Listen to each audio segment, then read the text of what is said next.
The IRS so awful? Why does the U.S., the alleged land of the free, have the most abusive, most onerous, most punitive tax regime on the planet? Now, while it's true that progressive Democrat Cordell Hull is the architect of the U.S. income tax, his ungodly terror would have failed if not for Republican dishonesty. See, Republicans want to be seen as against the income tax, but trust me, they want it. Oh, they want it. The income tax gives national Republicans power. It gives them favors to hand out in the form of federal spending to spread around and tax breaks for their friends. Without the U.S. income tax, Republicans in D.C. wouldn't have all the friends they do now, but with the income tax, Republicans can fundraise off the phony promise that they'll finally do something about IRS abuses. Yet consider this fact. The 16th Amendment, which authorized the income tax, may not have been properly ratified.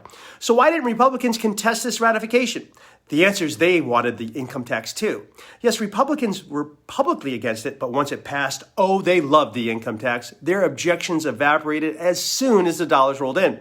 And consider this, Republicans in the House voted 54 times to repeal Obamacare, which is, after all, a tax as decided by Republican-appointed Chief Justice John Roberts.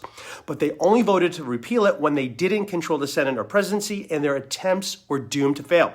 Yet once Republicans did control Congress and the presidency, they didn't vote once.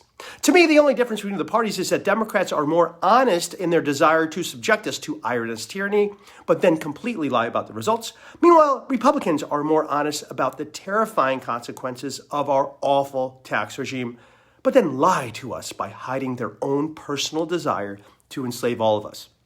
Look, after 110 years of the U.S. income tax, the utopia it promised has not arrived and only seems further away.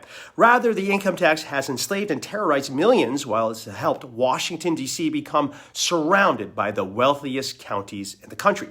So here's my advice. Recognize the phoniness of both parties and how they continue to work in a symbiotic relationship to divide and conquer us so that they may personally enrich themselves. Your enemy isn't your neighbor who belongs to a different political party. Rather, our greatest adversaries are those who lie repeatedly without consequence.